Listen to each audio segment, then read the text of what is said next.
Hello everybody, before I start this video I just want to say that I will be at PAX East. I'll be there on Friday, March 10th, 2017. If anybody else is going to be there, take a look out for me. I'll be in a shirt kind of like this one. I didn't really like the way this one turned out. I got it from Zazzle. The gray on there seemed a lot lighter than I thought it would be, and my logo and stuff didn't really show up very well against that. So I'm going to get another one. That'll look a little better. But the general idea is just look around for me and I'll be in this shirt. I'll be carrying around this camera on a monopod or just around my neck, and come say hi. Anyways, let's get into today's actual topic. So just a few days ago, a Sony patent just became public for a device that looked oddly familiar. Take a look at this. So if you can see here, it is, we actually don't know the size of it, but it looks like a tablet-like device with detachable controllers on the side. Now, many people noted the similarities to the Nintendo Switch the second this was made public and posted on NeoGAF, and people have been accusing Sony of copying Nintendo. And is this happening? Is Sony copying Nintendo right now? Well, it could be happening. I'm not going to rule it out, but I'm going to be playing devil's advocate right here, and I'm going to give you reasons why I don't think that Sony's copying Nintendo, and here are just a few of the reasons. The first reason is that this patent was actually from 2015. It just recently became public, so it's not like Sony just made the patent for this and then put it up. This has been in their works for a while. And sure, I mean, some developer that was working with the Switch could have, you know, let Sony in on some secrets, but I highly doubt that's the case. Nintendo has some pretty strict NDAs, and just recently we've been seeing actual, like, real leaks that we know for a fact is true. Like, the Nintendo Switch was just disassembled, which I'm going to talk about too. So the first reason is that this patent's old. It's from around the time that the Nintendo NX was first announced by Iwata back in 2015. The second reason is because this device, while it does look like it has some similarities to the Switch, does have some key differences. Now, first thing to keep in mind is that when patents are made, they're purposefully made to not exactly look like the final product. I mean, there's some differences made just so that other companies can't come along and make something that ends up being like the product that they want to make. It's tough to say, but we know for a fact that the thing's not going to look like what the final product would look like. But if we look at it, we can't really see any mechanism for the controller holders to come off the side, keeping it in its tablet form. And that is a key difference to the Switch, which when you take the Joy-Cons off, gives you pretty much just an ordinary tablet, maybe a little thicker than usual.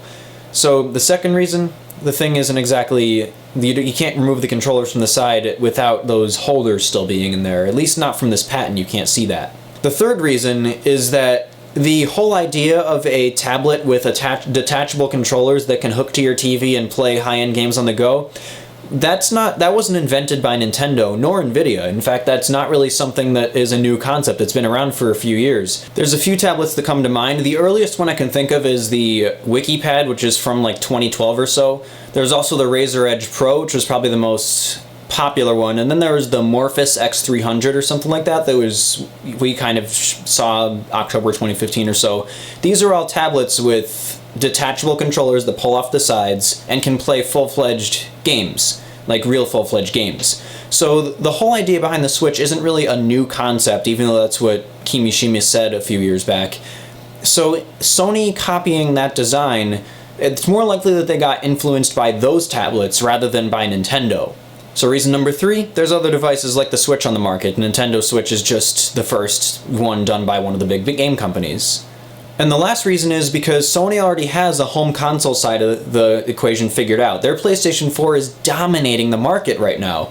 So why would they need to make a home console handheld hybrid kind of system? That wouldn't make any sense whatsoever. What this probably is just a patent they just filed, and they're probably not going to do anything with it. In fact, a lot of patents that are filed are usually just there for the companies just in case they want to make something, or in case another company wants to make something, then they can license some features out.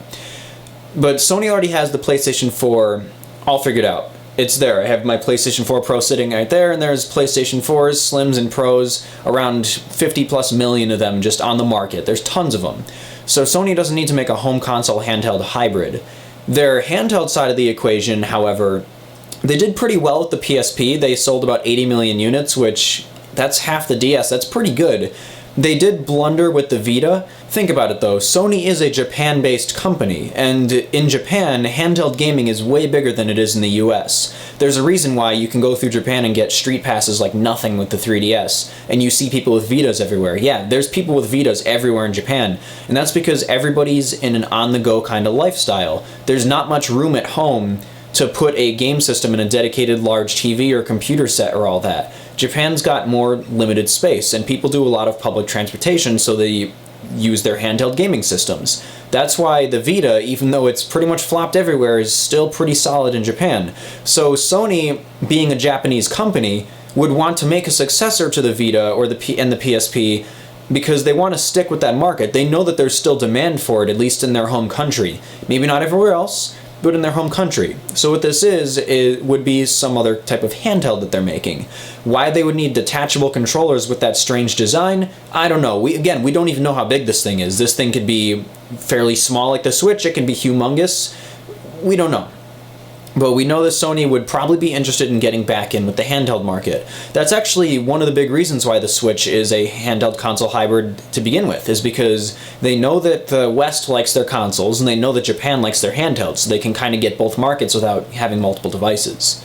So yeah, I'm sure there's more reasons as to why this thing is not copying the Switch and why Sony's not copying the Switch. I mean, let's be real here, Sony has copied Nintendo multiple times in the past. Look at the original PlayStation controller. Now, we know why this is the case, because the PlayStation was originally a Super Nintendo add-on, but it's pretty much just a Super Nintendo controller with sticks and some grips glued to it. There's not really much to it, and Sony has kept that design for ages. Sony has also copied the motion control, where they put some motion control in the PS3 controller, and they also had the PlayStation Move, which is just a carbon copy of the Wii motion controller.